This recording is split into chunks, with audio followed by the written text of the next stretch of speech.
the guilt and the anxiety that you feel for feeling that I don't know if I can do this any longer. I am completely spent. I can't get up one more time in the middle of the night. I can't know one thing. Everybody feels that way, whether they express it or they don't express it. It is difficult. I don't think anybody was built to be 100% a caregiver to somebody else and to be selfless 100% of the time. So it's important, first of all, that you're going to feel guilty about it, but to know that everybody feels that way. And I don't care how much you love the person that you're caring for. You know, my husband was my world. And I had moments where I literally just thought I was losing my mind. You know, and a lot, you can be sleep deprived. You're probably not eating as well as you should eat. Some of us have to work and come home and do caregiving in the morning, and then go to work and come back, and you know, always planning and trying to, you know, be on top of everything. There's some financial strains sometimes.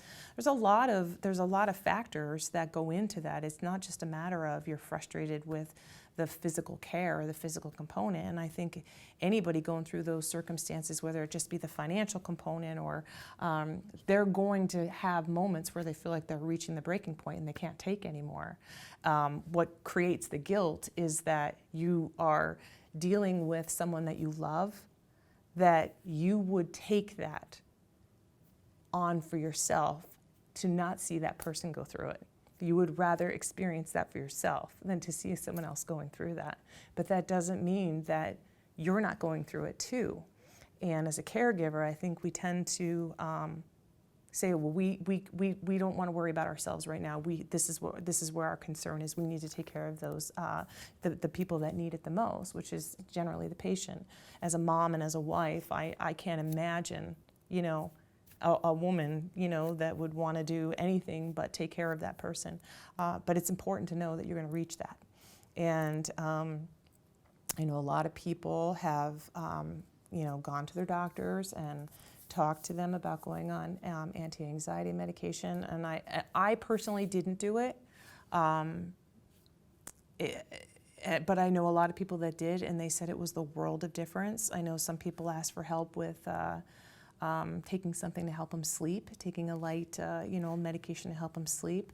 I know also what for me helped was I would have his mom and dad come and stay with us sometimes and just let me sleep a full night, you know, or 2 full nights where if he needed something in the middle of the night, they would take care of it.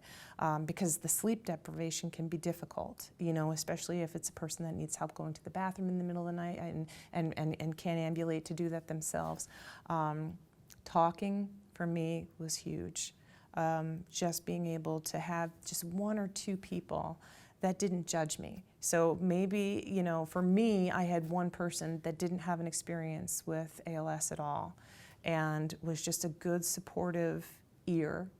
And I didn't know the person very well at the beginning of the relationship. It was a bereavement counselor through our hospice. And so when I had moments where I felt like I was going to break, she would be the person that I would call.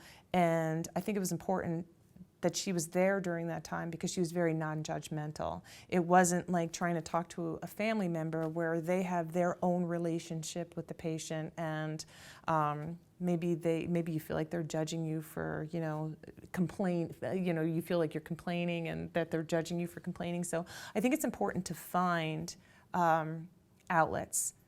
And maybe those outlets are, you know, going out and playing tennis for one person. For me, I'm a communicator, so it's important for me to have someone that I can talk to. But I felt early on when I started to talk, like to my mom or to people that were very close in the situation, they would be, well, I feel this way. And so instead of resolving and getting them the feelings out, the emotions out, now I'm taking in more, and then I'm trying to figure out how to help them with their emotions. So instead of an exchange, in some ways, I found it better for me to find a sounding board that wasn't involved in my day-to-day or involved in my family circle.